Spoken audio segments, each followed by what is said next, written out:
it's very hard to add to what John and Lady and Bob Salman have said, but I will try. I was in Parliament when George Osborne announced his cuts budget, which outlined the scale of the cuts which we are seeing and will see in the coming months. And I have to tell you, standing in Parliament, I could see the Lib Dem MPs, and they looked sick. They looked like their dog had died, because they knew perfectly well what the effects of those cuts would be on the people they purport to represent. But the Conservative members of Parliament, were in ecstasy, and they cheered George Osborne to the echo. Because do not believe them when they tell you that these are the inevitable cuts. They had to do it, they were forced to do it because Labour spent all the money and all the rest of it. These are highly ideological cuts. The purpose of these cuts is the goal of the children of Thatcher to scale back the welfare state once and for all. They are making these cuts, and they are making these cuts with such savagery, not because they have to, but because they want to.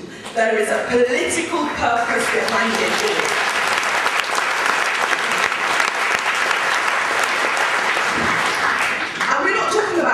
Some money this year and maybe you put it back in a few years' time.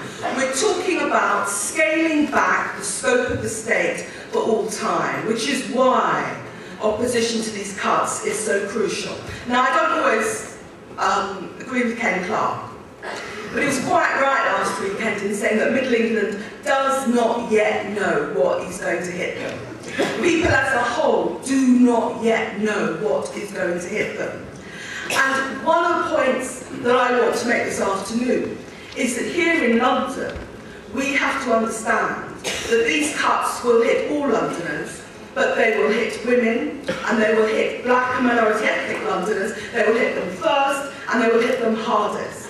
And the reason they're going to hit, and people don't necessarily talk about that, but the reason they're going to hit women and black and minority ethnic Londoners hardest and first is first of all because we make up a disproportionate number of the people working in the public sector in London, particularly women. 70% of public sector workers are women here in London. We make up a disproportionate number of agency workers, and some local voters are out there chopping agency workers and pretending they're not making cuts, because they're not cutting permanent staff. But those are real jobs for real people, and they are going. And the reason they're going to hit women and black and minority ethnic workers first is this. It is in my lifetime that you could go into town halls and see large numbers of black and minority people doing white-collar jobs. It's in the lifetime of Ken and myself who fought the fight. Our generation fought the fight to give black people access to those jobs and to give them that sort of access. It's only been in a generation, and I believe that we're going to see last in, first out. Access that has been fought for in a generation by black Londoners and white Londoners will be taken away in the name of cuts. And let's remember that those Londoners who are going to lose their jobs because of cuts in the public sector, because of cuts in the health sector, because in happening across in London, the public sector and health are the biggest employers there are. If you take away the City of London, those are the biggest employers there are, particularly women. But let's remember when we talk about public sector cuts, that those same Londoners are also being hit by cuts in housing benefit, not just the top slicing, but the fact that housing benefit will go down to the lowest third of rents in your area. They're being hit by the proposed cuts in invalidity benefit. Women, if they're in their mid-50s, are now finding they're going to have to work till 65, when many of them are planning on only working till 62 or 63.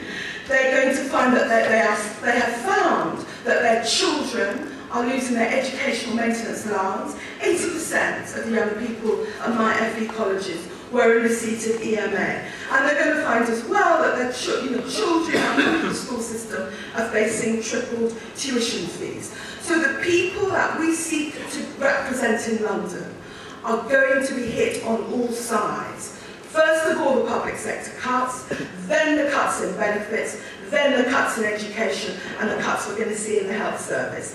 And Londoners, when they realise the full seriousness of this government's attack on their living standards in the world that they live in, they will be looking for leadership, and they have to be able to look for leadership to the labour movement. That's why it's so important that we're clear on the need to fight these cuts and how we're going to fight these cuts. And let me tell you, I spent the summer going up and down the country on my leadership campaign, and I can tell you that people out there, outside of London, don't want the same old. They want a new type of leadership, they want a new type of mobilisation, they want to see a leadership in the movement that looks like them. Just like the masses in the Middle East, they're moving forward. They're looking for something new. They're looking for a leadership for the 21st century, and we in the labour movement have to be that leadership. I wanted to talk briefly about the cuts in health, because I think they're not sufficiently understood. One at the same time of the massive cuts we're seeing in health. Barts in London, which is my local teaching hospital, is losing 100 beds, 250 nurses, 100 more staff, and you're seeing those cuts cascade through the health system. One at the same time, we're having Mr. Cameron's NHS reorganisation. You remember those posters in the general election, NHS is safe with me. You may not remember, but he said it many times that he wasn't going to bring any top-down reorganisation. Well, the first thing they did when they got in was bring a top-down reorganisation. It's going to cost billions. Billions the NHS is going to ill afford because it's been obliged to make these cuts. It's going to dismantle whole sections of the NHS like PCTs, and thousands of people are going to lose their jobs here in London. But crucially, it is going to open up the NHS to private contractors. It may seem to you and your community that you're still going to the same old GPs on the high street, but behind them will not be an NHS run by government, run by the public. It will be a series of American private sector health companies. Don't believe the hype about these cuddly GPs doing the contracting. Some may, but bit by bit, we will see what was the NHS handed over to American private contractors. And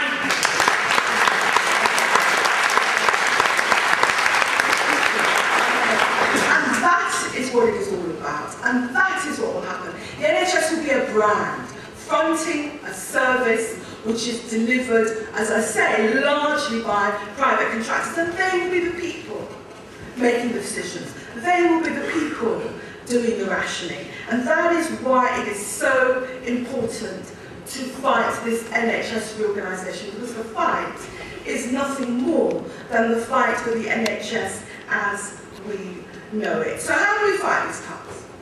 Well, first of all, we have to understand, we have to completely reject the notion these are inevitable cuts and that Tories couldn't do anything else about them. We have to understand the ideological nature of these cuts. But we as a movement, we as a labour movement, have to be clear in our minds about what we think about the limits of markets. That's an issue we have to revisit and have some clarity on. Now, if you're talking about the NHS always had a private sector, private pharmaceutical companies, GPs are essentially private contractors. But we need to be clear about the limits of markets, because all I can say to you is this. My mother was a nurse. She's one of the generation of West Indian women that came over to this country in the 50s to build the NHS after the Second World War, and she taught me the NHS is more than just a business. It's not a widget factory or biscuit factory which is subject to the rules of the free market. It is something more. It requires something more from the people that work for it, and it requires more from government than simply trying to apply the arid rules of free market economics. Because when people are here, when people are